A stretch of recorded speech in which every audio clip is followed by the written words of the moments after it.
Today, let's dive into a fascinating and somewhat alarming topic: the Houthis' hypersonic missiles. Recently, on December 24th, Yemen's Houthi militia announced they had launched a military operation using their Palestine-2 hypersonic ballistic missile. They claimed it successfully hit a military target in the Jerusalem-Jaffa area of Israel and that the mission went as planned. Interestingly, earlier that same day, the Israeli military also reported that one of the missiles the Houthis fired was intercepted before even reaching Israeli soil. But here's the thing: the details about this missile attack are still murky.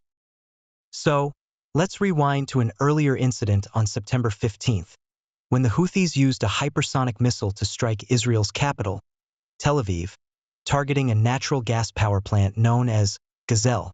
First, this news caught many off guard. Sure, the Houthis had shown off their hypersonic missiles before, but displaying a weapon and actually using it in combat are two different ballgames. Before any real action, most people were doubtful. Could the Houthis really field hypersonic missiles? Or was it just talk? Well, what happened on September 15th proved they weren't just blowing smoke. The Houthis released a video explaining their missile, named Palestine-2, honoring Palestine. This missile boasts a range of 2,150 kilometers and can reach speeds of up to Mach 16. That's 16 times the speed of sound. After being launched, the missile traveled west for over 1,000 kilometers, then turned east over Egypt's Sinai Peninsula into Israeli airspace. Now, technically, this crossed into Egypt's sovereign airspace, which is a sensitive move. But politically, attacking Israel from within Egypt's borders was a calculated risk, especially since President Sisi of Egypt was under significant pressure and found it hard to react publicly. What's even more intriguing is the missile's steering ability. Hypersonic missiles are complex. The fact that the Houthis managed to navigate such a missile suggests they've picked up some advanced technology. And during its flight, the missile flew past at least 3 checkpoints. The first were 2 U.S. naval ships, the second a German naval ship, neither of which detected the missile. It wasn't until it approached Israel that their domestic air defenses, like the Iron Dome and Arrow systems, noticed it. Unfortunately, these systems fired at the missile but failed to bring it down. Initially, Israel claimed the missile landed in an open area, but later videos showed damage to the Gazelle power plant. This forced Israeli officials to backtrack, saying the missile was intercepted, but evidence showed the missile wasn't actually stopped. Instead, fragments hit the power plant as seen in photos from the site. It's still unclear if there were any casualties, as there's been no official comment or media reports. This leads many to wonder: how did the Houthis, who are struggling even with basic needs like food, get their hands on hypersonic missiles? They can't develop these advanced weapons on their own, so they must have external help. Their official statements hint at this, mentioning that while they made the solid fuel themselves, many key parts weren't produced independently. This points to technical support most likely from Iran. Some claim China or Russia have helped the Houthis, but that's highly unlikely. Why? The Houthis want the world to recognize them as Yemen's legitimate government after taking over the capital, Sana'a. However, major powers like China and Russia still recognize Yemen's Houthi government in the south as legitimate. Without that recognition, it's nearly impossible for them to assist with sensitive missile technology.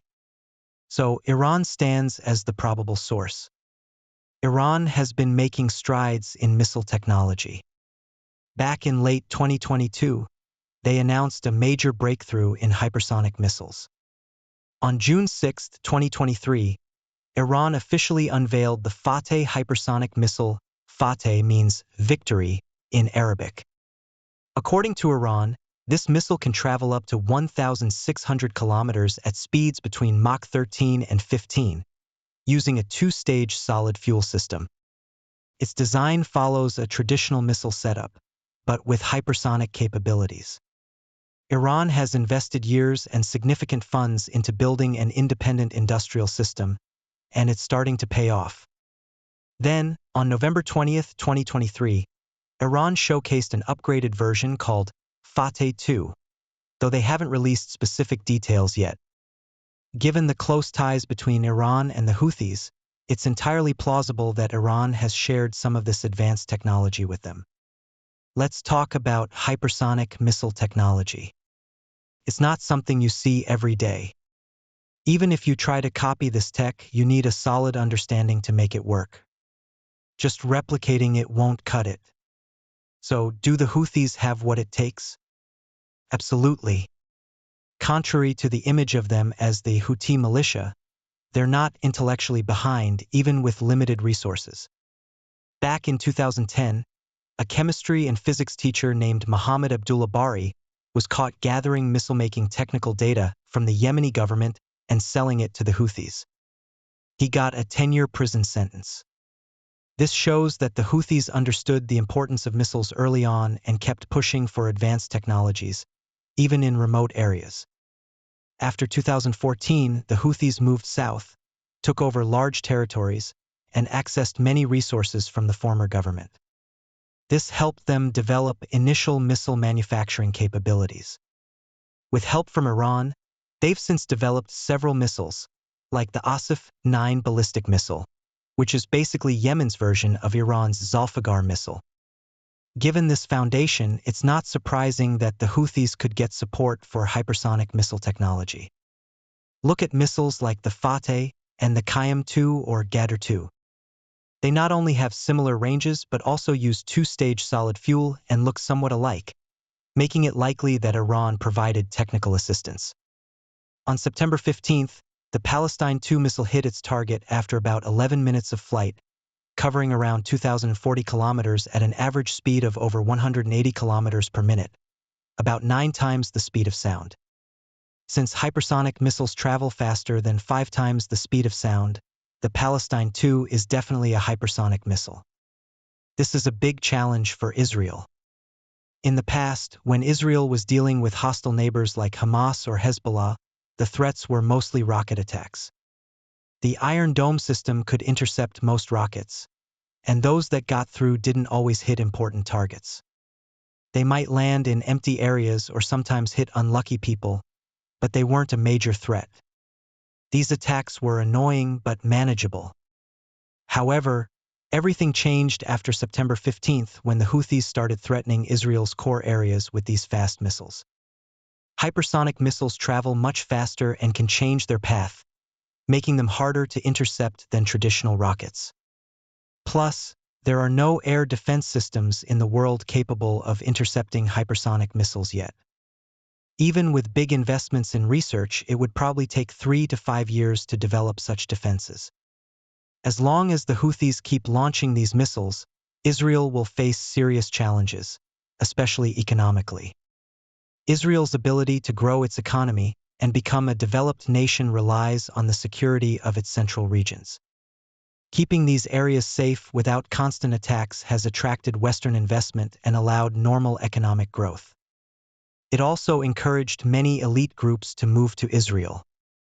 Imagine if missiles were launched every day, it would be hard to attract investment and talent. Last year's Al-Aqsa flood incident already raised security concerns. For example, before the Al-Aqsa flood, in the first half of 2023, Israel welcomed 2 million tourists. After the incident, due to security worries, only 400,000 tourists visited in the first half of this year, a drop of 80%. It's important to note that Israel's core regions were still secure, with unsafe areas mainly near the borders. But the Houthis' hypersonic missiles have made even the core regions insecure. This severely hurts not just tourism but all sectors. And that's not all. If Iran further supports Hezbollah by enhancing their missile technology, Israel's security would be even more at risk. Israel's major vulnerability has always been its small land area. Previously, the lack of widespread industrialization and missile technology in the Middle East made it hard to threaten Israel's core areas, allowing Israel to develop without obvious weaknesses. But with Iran's industrial advancements and the spread of missile technology, Israel's vulnerability is being targeted by its adversaries. With the core regions no longer secure, Israel will find it harder to develop its economy.